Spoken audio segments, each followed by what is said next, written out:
نحمده ونصلي على رسوله الكريم أما بعد فأعوذ بالله من الشيطان الرجيم بسم الله الرحمن الرحيم ونزلنا عليك الكتاب تبيانا لكل شيء وهدى ورحمة وبشرى للمسلمين صدق الله العظيم إن الله وملائكته يصلون على النبي يا أيها الذين آمنوا صلوا عليه وسلموا تسليما اللهم صل على سيدنا مولانا محمد وعلى آل سيدنا مولانا بلغ العلا بكماله كشف الدجى بجماله حسنت جميع خصاله صلوا عليه الحمد لله ثم الحمد لله وبعد আকবর শাহ সিরাতুন নবী সাল্লাল্লাহু আলাইহি ওয়াসাল্লাম মাহফিল উদযাপন কমিটির উদ্যোগে আয়োজিত অধ্যক্ষের আজকের এই বিশাল সিরাতুন নবী সাল্লাল্লাহু আলাইহি ওয়াসাল্লাম মাহফিলের উপস্থিত পরম শ্রদ্ধাভাজন সম্মানিত সভাপতি প্রিয় ভাই অধ্যক্ষ আব্দুল হান্নান চৌধুরী, উপস্থিত আছেন সম্মানিত পরিচালক প্রিয় ভাই হাফেজ মাওলানা লোকমান হোসেন, উপস্থিত হযরত উলামায়ে কেরাম, ফুদালায়ে ইযম, বিশেষ করে যাদের জন্য আজকের এই সুন্দর আয়োজন, দিন প্রিয়, ইসলাম প্রিয় প্রিয় দিনী ভাইরা, সম্মানিত মুরব্বিয়ানে কেরাম, আমরা আল্লাহর শুকরিয়া আদায় করছি যে আল্লাহ তাআলা আমাদেরকে আজকের এই সুন্দর ফুলের বাগানে আমাদেরকে উপস্থিত হওয়ার তৌফিক দিয়েছেন। শুকরিয়া আদায় করছি আলহামদুলিল্লাহ। আপনারা সবাই কেমন আছেন? একটু জোরে বলেন, কেমন আছেন? আলহামদুলিল্লাহ। সম্মানিত উপস্থিতি, আল্লাহ তাআলা আমাদেরকে একটু সুন্দর একটা পরিবেশ দিয়েছেন, মন খুলে কথা বলার জন্য সুযোগ করে দিয়েছেন। এই সুযোগ কে দিয়েছেন? আল্লাহ তাআলা। আমি ভূমিকা ছাড়াই, আমার যেহেতু সময় একেবারে নির্ধারিত, নির্ধারিত সময়ের মধ্যে শেষ করতে হবে, সামনে এসে জামাত আগত, এই জন্য আমরা কোরআনে কারীমের, আমি মহাগ্রন্থ আল কোরআনে কারীমের সূরা নাহলের একটা আয়াতে কারিমা তেলাওয়াত করেছি। আয়াত নাম্বার হচ্ছে 89, 79 নম্বর আয়াত। তো এই আয়াতের আলোকে কোরআন থেকে, হাদিস থেকে কিছু গুরুত্বপূর্ণ কথা বলবো, যে কোরআন আমাদের পথ প্রদর্শক। মহাগ্রন্থ আল কোরআনে কারীম নাজিল করেছেন কে? যদি বলেন, কে নাজিল করেছেন? কোরআনের মধ্যে কোনো ভুল আছে? সন্দেহ আছে? ভুল কেউ যদি সন্দেহ করে ঈমান থাকবে? কোরআন আল্লাহ তাআলা শুরুতে নাজিল করার পরে চ্যালেঞ্জ ছুড়ে দিয়েছেন যে এই বিশ্ববাসীর জন্য যে মহাগ্রন্থ আল কোরআনে কারীম আল্লাহ রাব্বুল আলামিন নাজিল করছেন, এই কোরআনের মধ্যে সন্দেহের কোনো অবকাশ নেই। ঘোষণা কার? আল্লাহ রাব্বুল আলামিন সূরা বাকারার 2 নম্বর আয়াতে কারিমার মধ্যে রব্বুল আলামিন বলেন, যালিকাল কিতাবু লা রাইবা ফীহি হুদাল লিল মুত্তাকিন।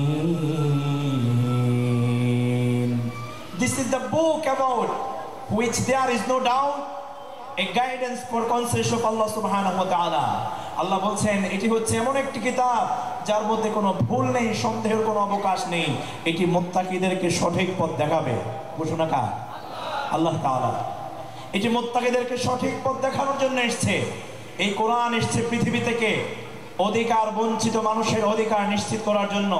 এই কোরআন এসেছে অন্ধকার দূরীভূত করার জন্য। এই কোরআন এসেছে সকল প্রকারের মিথ্যা, সকল প্রকারের প্রতারণাকে দূর করে দিয়ে সমাজের মধ্যে আলো ফুটানোর জন্য আল্লাহ তাআলা এই কোরআনে কারীম নাজিল করেছেন। ঘোষণা কার? জোরে বলেন, কে ঘোষণা দিয়েছেন? সূরা ইব্রাহিমের 2 নম্বর আয়াতে কারিমার মধ্যে আল্লাহ রাব্বুল আলামিন কেন এই কোরআন নাজিল করলেন আমাদের স্পষ্ট করে জানিয়ে দিলেন। রব্বুল আলামিন বলেন, কিতাবুন أنزلناه إليك لتخرج الناس من الظلمات إلى النور জোরে বলি আল্লাহু আকবার আমার প্রিয় ভাইয়েরা আল্লাহ রাব্বুল আলামিন যে রাসূলের উপরে কোরআন নাযিল করেছেন সেই রাসূলকে অ্যাড্রেসিং করে রব্বুল আলামিন বলেছেন হে রাসূল আমি আপনার উপরে কিতাব নাযিল করেছি লিতুখরিজান নাস আপনি মানুষদেরকে বের করে নিয়ে আসবেন কোথায় থেকে বের করে নিয়ে আসবেন মিনাজ যুলুমাতি ইলান নূর অন্ধকার থেকে গুমরাহি থেকে আমি আপনি এই কোরআন দিয়ে মানুষদেরকে সেখান থেকে অন্ধকার দূরীভূত করে সেই সমাজের মধ্যে আপনি আলো ফুটিয়ে দেবেন ঘোষণাকার আল্লাহ তাআলা এই কোরআন এসেছে সমাজের চুরি বন্ধ করার জন্য কোরআন এসেছে ডাকাতি বন্ধ করার জন্য কোরআন এসেছে মুসলিম মানুষের মুখে হাসি ফোটানোর জন্য ওই সময়ে যে সময়টা কোরআন নাযিল হয়েছে ওই সময়টাকে আমরা বলি জাহেলি যুগ কি যুগ বলি আচ্ছা বলেন তো আপনারা আমাকে উত্তর দেন যে ওই সময়ে দিনের বেলায় পূর্ব দিকে সূর্য উঠতো কি উঠতো না রাতের বেলায় চন্দ্র উদিত হতো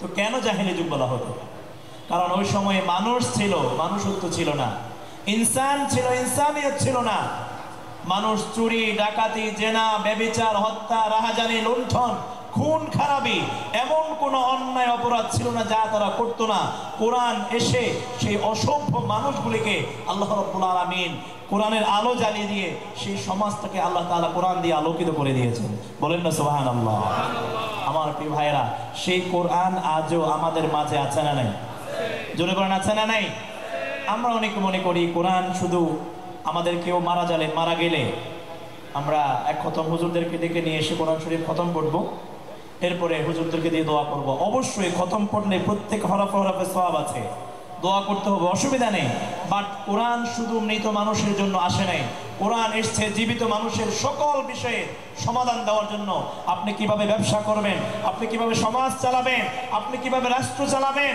আপনি কিভাবে আপনার প্রতিষ্ঠান চালাবেন ব্যবসা বাণিজ্য করবেন সব কথাগুলি কোরআনে আছে না নাই বলেন জোরে বলেন আছে না নাই আবার সেদিকে তো আর বলা যায় না আমার প্রিয় ভাইরা কোরআনে আল্লাহ তাআলা বলেছেন আল্লাহ সুদকে হারাম করেছেন ব্যবসাকে হালাল করেছেন আছে না জোরে বলেন আছে না আল্লাহ তাআলা বলেন কোরআন দিয়ে ফয়সালা করো কোরআন দিয়ে বিচার করো ওমান লাম ইয়াহকুম বিমা আনজালাল্লাহ ফাউলাইকা হুমুল কাফিরুন ওমান লাম ইয়াহকুম বিমা আনজালাল্লাহ ফাউলাইকা হুমুল ফাসিকুন আল্লাহ বলেন যারা কোরআন দিয়ে ফয়সালা করে না তারা ফাসিক তারা জালেম তারা কাফির ঘোষণাকার এখন সেই কথাগুলো তো স্পষ্ট করে বলা যায় না আমার প্রিয় ভাইরা আল্লাহ সুবহানাহু ওয়া তাআলা এই কোরআন নাযিল করে চুরি বন্ধ করে দিয়েছেন এখন বলেন কোরআনে কারিমের মধ্যে চুরি সংক্রান্ত যে আয়াতগুলো আছে ধরেন আল্লাহ তাআলা বলছেন চোর এবং চুরি যারা আস-সারিকু ওয়াস-সারিকা চোর এবং চুরিদের হাত কাটো ঘোষণাকার আচ্ছা বলেন আমি যদি এখন এই আয়াতের আলোচনা করি এখন আপনাদের অনেকের হয়তো খারাপ লাগবে কিন্তু আল্লাহ বলছে হাত কাটো কে নাযিল করেছেন কেউ যদি এই আয়াতটা যদি অস্বীকার করে ঈমান থাকবে আল্লাহ রাব্বুল আলামিন বলেন السارق والسارقة فاقطعوا أيديهما جزاء بما كسبا نكالا من الله জোরে বলি আল্লাহু আকবার আল্লাহ তাআলা বলেন চোর এবং চোরনি যারা তার মানে বোঝা যায় মহিলাও চোর আছে না নাই বলেন আমার প্রিয় ভাইয়েরা এই যে চোর চোরনি যারা তাদেরকে চুরি করার কারণে চুরি করার জন্য আল্লাহ রাব্বুল আলামিন যে হুদুদ দিয়েছেন হাত কাটা এখন বলেন কেউ যদি এই আয়াত তেলাওয়াতকে স্বীকার করে কিন্তু এই আয়াতের অর্থ বুঝে না আয়াতের যে বিধান আছে সেই বিধান যদি না মানে সে কখনোই ইমানদার হতে পারবে না আমার প্রিয় ভাইয়েরা রাসূলের সময় বনু মাখজুমিয়া গোত্রের একজন সম্ভ্রান্ত বংশের মহিলা চুরি করেছে ধরা পড়েছে রাসূলের সিদ্ধান্ত হচ্ছে আল্লাহর কোরআন মোতাবেক চুরি করার কারণে তার হাত কেটে দাও ঘোষণাকার এদিকে সাহাবায়ে কেরাম চিন্তা করলেন এই সম্ভ্রান্ত বংশের এই মহিলার যদি হাত কেটে দেওয়া হয় তাহলে হয়তো অস্থিরতা তৈরি হবে যে পরিমাণ চুরি করেছে তার দ্বিগুণ যদি জরিমানা করে দেওয়া হয় ফাইন দেওয়া হয় তাহলে তার একটা কিছু হয়ে যায় কেউ ভয়ে রাসূলের সামনে কথা বলতে পারে না আমার প্রিয় ভাইয়েরা রাসূলের ছোট্ট একজন নাতি ছিলেন উসামা ইবনে যায়েদ হযরত যায়েদ রাদিয়াল্লাহু তাআলা আনহু ছোট্ট পুত্র যাকে রাসূল সবচেয়ে বেশি ভালোবাসতেন, মহব্বত করতেন, সবাই মিলে গিয়ে বললেন, যায় তুমি যাও রাসূলুল্লাহর কাছে গিয়ে বলো, একটু সুপারিশ করো যাতে তার হাতটা কেটে দেওয়া না হয়। আমার প্রিয় ভাইয়েরা, হযরত যায়েদ রাদিয়াল্লাহু তাআলা আনহু রাসূলের কাছে গিয়ে বললেন, হে রাসূল, সাহাবায়ে কেরাম পরামর্শ করে আমাকে পাঠিয়েছেন যে মহিলা চুরি করেছে তার যাতে হাত কেটে দেওয়া না হয়। রাসূলের চেহারা রক্তবর্ণ হয়ে গেল। রাসূল অনেক রাগ করলেন এবং রাসূল বললেন, লাউ আন্না ফাতিমা বিনতে মুহাম্মদ সারাকাত লাকাতাতু ইয়াদাহা। ও আমার সাহাবীরা শুনো, এই সম্ভ্রান্ত বংশের মহিলা নয়, আমি নবী কলি, আমার নবীর মেয়ে ফাতেমাও যদি চুরি করত তাহলে আমি রাসূল ফাতেমারও হাত কেটে দিতাম। বলি আল্লাহু আকবার। এখন বলেন, আজকে যদি সিদ্ধান্ত নেওয়া হয়, ইন্টারিয়ান গভর্নমেন্ট যদি একটা অর্ডিন্যান্স জারি করে যে আগামীকাল থেকে কেউ চুরি করলে চুরির বিনিময়ে হাত কেটে দেওয়া হবে, সে যেই হোক, একেবারেই যত প্রভাবশালী হোক, চুরির বিনিময়ে হাত কাটা সে যেই হোক, বলেন এরকম একটা আইন যদি কায়েম করা হয় তাহলে দ্বিতীয়বার কে রাষ্ট্রের সম্পদ, মানুষের সম্পদ চুরি করার এই দুঃসাহস কেউ করবে? বলে জোরে বলেন, কেউ করবে? তাহলে কোরআন এসছে এরকম চোরদেরকে শাস্তি দিয়ে সমাজের চুরি ডাকাতি সব কিছুকে বন্ধ করার জন্য। কারণ হচ্ছে আজকে সে কথা বললেই তো দোষ। আমার প্রিয় ভাইয়েরা, কেউ যদি এই আয়াতকে অস্বীকার করে ঈমান থাকবে না।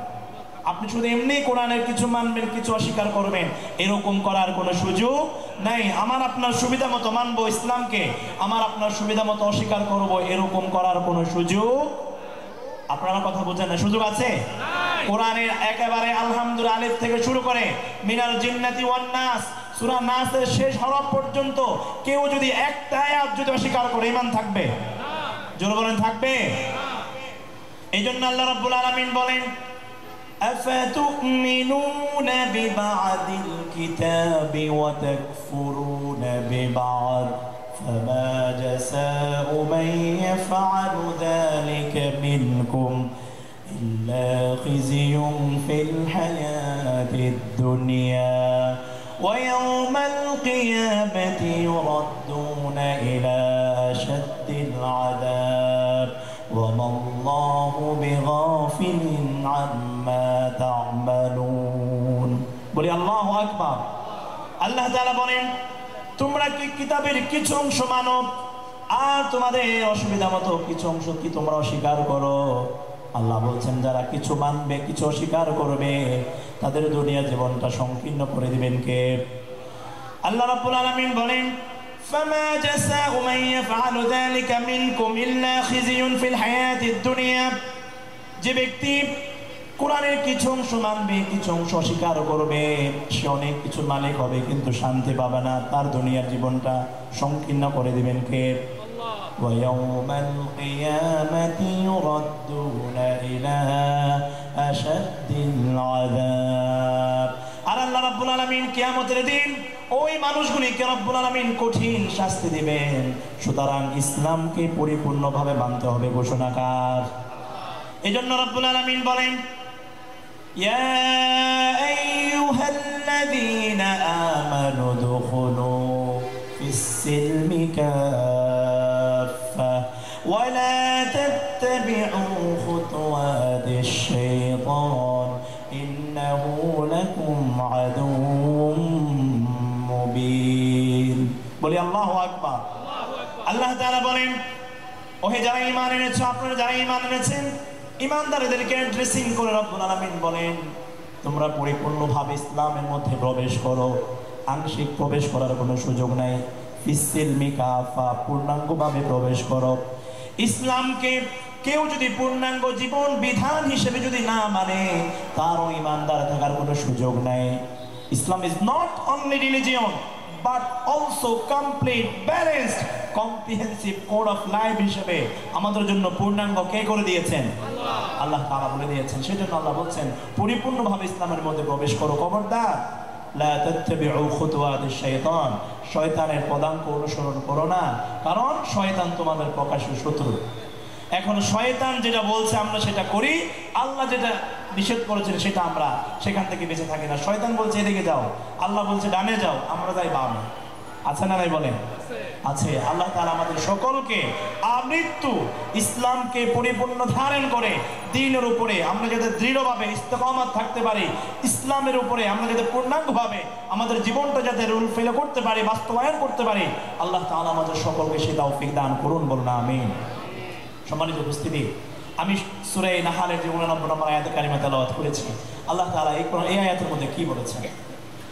আল্লাহ রাব্বুল আলামিন এখানে রাসূলকে অ্যাড্রেসিং করে রব্বুল আলামিন বলেন, ওয়ানাজ্জালনা আলাইকাল কিতাবা তিবয়ানান লিকুল্লি শাই ওয়া হুদান ওয়া রাহমাতান ওয়া বুশরা লিল মুসলিমিন। আল্লাহ তাআলা বলেন, হে রাসূল, আমি আপনার উপরে যে কিতাব নাজিল করেছি স্পষ্ট করে খুলে খুলে আমি সব বিষয় বর্ণনা করে দিয়েছি, কোনো কিছুই বাদ দেয়নি। কোরআনের মধ্যে কিছু আল্লাহ রাব্বুল আলামিন আর বাকি রাখেনি। আল্লাহ বলছেন, মা ফাররাতনা ফিল কিতাবি মিন শাই, এই কিতাবের মধ্যে আমি আল্লাহ কোনো জিনিসকে আমি বাদ রাখিনি, সব বিষয় আমি খুলে খুলে বলে দিয়েছি। আপনি কিভাবে পরিবার চালাবেন, কিভাবে আপনার সন্তান লালন পালন করবেন, কিভাবে সমাজ চালাবেন, সব কিছু আল্লাহ রাব্বুল আলামিন পুঙ্খানুভাবে জানিয়ে দিয়েছেন। এরপরে আল্লাহ বলছেন, ওয়াহুদান, এই কোরআন আমি মানুষদেরকে মানুষের জন্য নাজিল করেছি। কোরআন মানুষদেরকে সঠিক পথ দেখাবে, আলোর পথ দেখাবে, ঘোষণাকার। ওয়া রাহমা, আমি কোরআন মানুষের জন্য রহমত হিসেবে নাজিল করেছি। ওয়া বুশরা লিল মুসলিমিন। আর আল্লাহ রাব্বুল আলামিন বলেন, এই কোরআনটা আমি দুনিয়াতে মুসলমানদের জন্য জান্নাতের সুসংবাদ দানকারী হিসাবে আমি আল্লাহ কোরআন নাজিল করে দিয়েছি। কোরআন বলেছে, তুমি ভালো কাজ করলে আল্লাহর পক্ষ থেকে অ্যাওয়ার্ড পাবে, পুরস্কার পাবে। তুমি খারাপ কাজ করলে তোমাকে জাহান্নামে যেতে হবে। কিন্তু আমার আপনার ইন্তেকালের পরে কবরে যেতে হবে, কবরে আমাদেরকে প্রশ্ন করা হবে। আমার প্রিয় ভাইয়েরা, সেখানে কারোর জন্য জান্নাত হবে, কারোর জন্য জাহান্নাম হবে। এরপরে কিয়ামতের দিন উঠতে হবে, হাসরের মাঠে আমাদেরকে অবস্থান করতে হবে। এই যে বিশাল একটা জগৎ আমাদের জন্য অপেক্ষা করছে, আমরা কিন্তু সেই জীবনের জন্য আমাদের কোনো টেনশন নাই। দুনিয়ার অনিশ্চিত একটা জীবন, ছোট্ট জীবনই। আগামীকাল আমি আপনি বাঁচবো কিনা এরকম কোনো গ্যারান্টি আছে? বলেন, আছে? আগামীকালকে বাঁচবে কে মরবে কারো কোনো জানা নাই। আল্লাহ রাব্বুল আলামিন বলেন, ওয়া মা তাদরি নাফসুম মাযা তাকসিবু গাদা ওয়া মা তাদরি নাফসুন বিআইয়ি আরদিন তামুত। আগামীকাল মানুষ কি খাবে সেটাও মানুষ জানে না। আগামীকাল কারো মৃত্যু হবে কিনা সেটাও মানুষ জানে না। কিন্তু মৃত্যু হবে তো? বলেন, হবে তো? তাহলে আমাদের অনিশ্চিত। আমরা এমন গতিতে আমাদের কাজ কর্ম মনে হচ্ছে সব কিছু দেখলে যে আমরা অনেক দিন বাঁচবো, আমরা পৃথিবী থেকে যাবোই না। আমার প্রিয় ভাইরা, যতদিন আল্লাহ তাআলা আমাদেরকে এই পৃথিবীতে বাঁচিয়ে রেখেছেন, আমরা যাতে জীবনের শেষ দিন পর্যন্ত কোরআনকে ধারণ করে, কোরআনকে দিলের মধ্যে আঁকড়ে ধরে, কোরআন যেভাবে বলেছেন, রাসূল আমাদেরকে যে পথ দেখিয়ে দিয়েছেন, আমরা যাতে সেই পথে থাকতে পারি, আল্লাহ তাআলা আমাদের সকলকে সেই তৌফিক দান করুন, বলেন আমিন। আল্লাহ তাআলা বলছেন, মা আতাকুমুর রাসূলু ফাখুযুহু ওয়া মা নাহাকুম আনহু ফান্তাহু। আমার রাসূল তোমাদের জন্য যা কিছু নিয়ে এসেছে শক্ত করে আঁকড়ে ধরো, দৃঢ়ভাবে আঁকড়ে ধরো। ওয়া মা নাহাকুম আনহু ফান্তাহু, রাসূল তোমাদেরকে যা কিছু নিষেধ করেছেন তা তোমরা বর্জন করো, ঘোষণাকার। এজন্য রব্বুল আলামিন বলেন, ওয়া'তাসিমু বিহাবলিল্লাহি জামিআন ওয়া লা তাফাররাকু। রব্বুল আলামিন আমাদের সবাইকে জানিয়ে দিয়েছেন, তোমরা আল্লাহর রজ্জুকে শক্ত করে দৃঢ়ভাবে আঁকড়ে ধরো। এখানে রজ্জু দ্বারা হচ্ছে মহাগ্রন্থ আল কোরআন। কোরআনকে যদি আমি আপনি শক্ত করে আঁকড়ে ধরতে পারি, কোরআনের একটা রশি হচ্ছে দুনিয়াতে, আর একটা রশি হচ্ছে আরশ আজিমে আল্লাহর কাছে। কার কাছে? আমরা যাতে সেই আল্লাহ দেওয়া রজ্জুকে শক্ত করে দৃঢ়ভাবে আঁকড়ে ধরতে পারি, আল্লাহ তৌফিক দান করুন, বলুন আমিন। সর্বশেষ যে কথা দিয়ে আমি আপনাদেরকে শেষ করতে যাচ্ছি, আমাদের ইউনিভার্সিটির কোরআনিক সায়েন্সের একটা স্লোগান আছে, read the Quran, lead the world. কোরআন পড়ো, বিশ্ব নেতৃত্ব দাও। আমাদের যে স্কুল কলেজ ইউনিভার্সিটি, আমাদের যে কলেজের টুকরা সন্তানগুলো আছে, কেউ ডাক্তার ইঞ্জিনিয়ার হবে, অসুবিধা নেই, বাট অ্যাজ এ মুসলিম হিসাবে তাকে কোরআন পড়াতে হবে, তাকে কোরআন শেখাতে হবে। আমরা যাতে নিজেরা কোরআন পড়তে পারি এবং সকলে বিভিন্ন ধরনের ছোটখাটো বিষয়গুলো ভুলে গিয়ে আমরা যাতে কোরআনের এই যে একসাথে আমাদেরকে থাকার জন্য বলেছেন, পরস্পর বিচ্ছিন্ন হওয়ার জন্য নিষেধ করেছেন, আমরা যাতে কোরআনের এই নির্দেশনাকে মেনে, কোরআন যে আমাদের জন্য সঠিক পথ দেখিয়ে দিয়েছে, আমরা যাতে সেই পথে থাকতে পারি, আল্লাহ তাআলা আমাদের সকলকে সেই তৌফিক দান করুন, বলুন আমিন। হাসরের মাঠে এই কোরআন কারো পক্ষে থাকবে, কারো বিপক্ষে থাকবে, কোরআন আমাদের জন্য সুপারিশ করুক, আমাদের পক্ষে থাকুক, আমরা কি সেটি চাই? কারা কারা চান আল্লাহকে হাত তুলে দেখান। আল্লাহ আমাদের সবাইকে কবুল করুক, বলুন আমিন। আল্লাহ হাসরের মাঠে কোরআন যাদের পক্ষে সুপারিশ করবে, আল্লাহ তাআলা তুমি আমাদের সকলকে তাদের মধ্যে শামিল করে নিন সবাইকে। আমিন। তো আমরা যাতে কোরআনের পথে, কোরআনের সৈনিকদের সাথে আমরা যাতে থাকতে পারি, এই প্রত্যাশা রেখে আল্লাহ তাআলা আমাদের সকলকে তৌফিক দান করুন। সবার জন্য দোয়া করবেন, আজকের এই মাহফিলে যাতে শেষ পর্যন্ত সুন্দরভাবে শেষ হয় সেই প্রত্যাশা রেখে আমার আলোচনা এখানে শেষ করছি। ওমা তৌফিক ইল্লা বিল্লাহ। আসসালামু আলাইকুম ওয়া রাহমাতুল্লাহ। ওয়া আলাইকুম আসসালাম।